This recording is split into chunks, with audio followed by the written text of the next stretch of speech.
Hello and welcome to this video on malt. Yes, we are revisiting that topic. As a rule, barley is converted into malted barley, which is simply shortened into malt, the convenient and more direct way of saying it that tells you everything you need to know. It's a process that takes the relatively dry and raw grain, germinates it, and then bakes it or cooks it under a high enough heat that you get differing flavours based on the darkness of the roast, much like a coffee bean. You might wonder, with all the possible grains in regular use, why choose barley? After all, something like wheat is far more readily available in larger quantities, and a monoculture is generally more profitable. Barley is chosen for one simple reason. Relative to its size and what you can get out of it, it has the highest starch content. It's roughly 65%, although there are variations based on geography, time of year, and so on. But overall, you are going to get the most starch, which means the most saccharides out of it. This is beneficial in the brewing process. That doesn't mean other grains aren't used. Corn is used in the production of certain distilled alcohols in America for this reason. Wheat is used in Germany, particularly with wheat-based beer. Oats and rice are also used. In order to get to the stage of malting, you need to go through a number of steps. The first and simplest is steeping. That is, when you put it into a large container with relatively warm water. This allows the grains to up to double in size when they get to a significantly higher water percentage inside them. This is essentially the same thing you would do if you had planted a seed into the ground. After this, like any good seed, it will begin to germinate. This only occurs when the right conditions are present, that being moisture and light. Once you begin to get the shoot, that is the initial growth, otherwise known as an archospire, on your barley grain, you need to then look at what happens inside the grain itself. It doesn't just start growing. It needs to convert all of that starch into a usable format, and that's the key part of malting. Conversion of starch into shorter saccharides that can be used more freely. You don't need much of that growth for this to begin happening, and it's more like a chain reaction. After a short period, you actually get a lot of the grain being converted into starch or something similar which can be used. You then need to stop this. In order to do that, it would normally be kilned. That is, cooked at an extremely high temperature to cease any enzymatic action, and more often than not to destroy that growth. This does a couple of things, one of which is, as said, stops the process of converting it into a starch. The second one is altering the colour and flavouring of the malt. Think of it as similar to caramel. Differing degrees of burning of the caramel will produce differing flavours, some being far more bitter and pronounced, others more subtle and sweet. You need to know this when you're looking at the role of malt in beer and beer malt as a whole. That is because it will make up the majority of the grist in an all-grain beer. Considering the options you have available and what else is used, the fact that you are using malt and barley malt as the basis of your recipe is a key takeaway and important in considering regional variations. We mentioned previously that the geography in which you grow your barley, your wheat, or any other grain will vary drastically based on where it is and local conditions. This then leads to a variety of beers that can be produced, and each one requires its own particular kind of malt.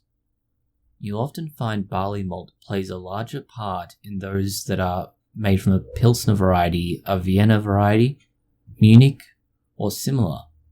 When you're looking at a non-barley malt, you begin to look at things like wheat and rye. These can be used in particular varieties of beer, and we'll touch on those another time, but be mindful, there are some kinds of malt that are not derived from barley.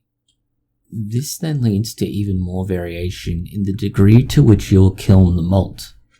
Very lightly kilned malts tend to be used in colonial countries from Britain, that being America, Australia, Canada, and Britain itself. Then there are those that have a high kiln temperature. These are dark and quite pronounced in flavour. You'll find they're more common in Europe and get progressively more so the closer you get to the centre of Europe and then into the east. This is why many of the most common malt flavours like this are given a designation of Munich or Vienna. They are the two big players, so to speak. Once you start looking at the application of malt, there are different kinds. One that we've mentioned on several occasions for various recipes is the crystal and/or caramel malt. These are kilned at a very high temperature, but they also have extra moisture for the caramelization of the sugars. The process normally involves combining the water and the sugar. The water is then driven off or allows the sugar to cross-link. Between those two processes, you get the caramelization. By soaking the grains and allowing extra moisture to be retained during the malting process, that occurs within the grain itself. This can produce a very sweet caramel type flavour, or it can create something more akin to a rum or raisin flavour, that burnt edge. Then you just have your toasted and roasted malts. These are again very much like a coffee bean. It's done at a high temperature, but it's also done dry by comparison to your crystal or caramel malt. This creates lighter, more almost baked goods type flavour. Think of bread or toast. As you get closer to the end of burning it, you'll find that it gets a very different flavour. This is what's used for stouts and porters in particular. There are other malting options available. These are used for particular dietary requirements, a common one being gluten intolerance. In general, these are used not just for that, but also when you want to add body or mouthfeel. They're useful for that weight in what you are drinking, and can in some cases add a layer of complexity, but they're used for those particular purposes. When you're looking at it as a substrate and a base from which you are going to brew your beer, they tend not to be the mainstay.